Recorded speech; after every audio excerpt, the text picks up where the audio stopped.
അടുത്ത വർഷം ഞാനുണ്ടെങ്കിൽ 9 നോമ്പെടുക്കുമായിരുന്നു എന്ന് പറഞ്ഞു. ഇതിൽ നിന്നും യഹൂദികളുമായി നമ്മുടെ ആചാരത്തിന് ഒരു മാറ്റമുണ്ടാകണം, ഒരു വ്യത്യാസമുണ്ടാകണം എന്ന് നബി സല്ലല്ലാഹു അലൈഹി വസല്ലം പഠിപ്പിക്കുകയും മുഹറം 9 10 നോമ്പെടുക്കൽ സുന്നത്താണെന്ന് നമ്മെ ബോധ്യപ്പെടുത്തുകയുമായിരുന്നുവെന്നാണ് പണ്ഡിതന്മാരിൽ ധാരാളം മഹത്തുക്കൾ പറഞ്ഞിട്ടുള്ളത്. 11 നോമ്പെടുക്കൽ സുന്നത്താണെന്ന് പണ്ഡിതന്മാർ പറഞ്ഞിട്ടുണ്ട്. 9 നോമ്പെടുക്കാത്തവർക്ക് 11 നോമ്പ് കൂടുതൽ ശക്തിയായ സുന്നത്തുണ്ട്. 10ാമത്തെ ദിവസം ഒരു സാധാരണ ദിനമല്ല. അള്ളാഹുവിൻ്റെ പരിശുദ്ധ ഖുർആനിൽ ദക്കിറുഹും ബി അയ്യാമില്ലാഹി, അള്ളാഹുവിൻ്റെ ദിനങ്ങളെ അനുസ്മരിപ്പിക്കണമെന്ന് പറഞ്ഞിട്ടുണ്ട്. വലിയ വലിയ അനുഗ്രഹങ്ങളും വലിയ വലിയ ശിക്ഷകളുമൊക്കെ ലഭിച്ചിട്ടുള്ള ദിനങ്ങൾ അള്ളാഹുവിൻ്റെ ദിനങ്ങൾ എന്നതിൽപ്പെട്ടതാണ്.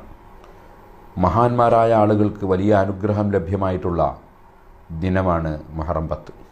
മഹാനായ നൂഹ് നബി അലൈഹി സ്വലാത്തു വസ്സലാമിൻ്റെ കപ്പൽ, ആ കപ്പലിൽ നൂഹ് നബി അലൈഹി സ്വലാത്തു വസ്സലാം കരക്ക് അണയുന്നതും യൂനുസ് നബി അലൈഹി സ്വലാത്തു വസ്സലാം മത്സ്യത്തിൻ്റെ വയറ്റിൽ നിന്ന് രക്ഷപ്പെടുന്നതും കലീമുല്ലാഹി മൂസാ അലൈഹി ഇസ്ലാം ഫിർഔനിൻ്റെ മർദ്ദനങ്ങളിൽ നിന്ന് രക്ഷപ്പെടുന്നതും അങ്ങനെ തുടങ്ങി ഒരുപാട് കാര്യങ്ങൾ നടന്നിട്ടുള്ള ഒരു വലിയ മഹത്വമുള്ള ദിനമാണ് ആശൂറ, മുഹറം 10 ദിനം. അന്നത്തെ ദിനത്തിൽ അവനവൻ്റെ കുടുംബത്തിന് തന്നെ പരമാവധി ഭക്ഷണത്തിലും മറ്റ് വിഷയങ്ങളിലും വിശാലത ചെയ്തു കൊടുക്കുന്നത് ആ വർഷം മുഴുവനും അനുഗ്രഹീതവും ഐശ്വര്യകരവുമാകാൻ കാരണമാകുമെന്ന് ചില പണ്ഡിതന്മാർ രേഖപ്പെടുത്തിയിട്ടുണ്ട്. മുഹറം 10 നോമ്പ് ഒരു വർഷത്തെ പാപങ്ങൾ പൊറുപ്പിക്കുന്നതാണെന്ന് ഹദീസിൽ വന്നിട്ടുണ്ട്.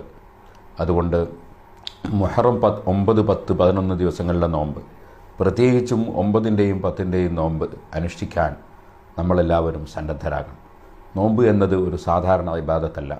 സുബിഹി മുതൽക്ക് മഗ്രിബ് വരെ നമ്മുടെ നടത്തത്തിലും ഇരുത്തത്തിലും പോക്കിലും വരവിലും ബിസിനസ് നടത്തുമ്പോഴും തൊഴിലെടുക്കുമ്പോഴും ഏത് കാര്യം അധ്യാപനം നടത്തുമ്പോഴും പഠിക്കുമ്പോഴുമെല്ലാം നമ്മൾ ഇബാദത്തിലായി തന്നെ ഒരു പകൽ സമയം മുഴുക്കെ അള്ളാഹുവിന് സമർപ്പിച്ച ഒരു പകൽ, അതാണ് നോമ്പ്.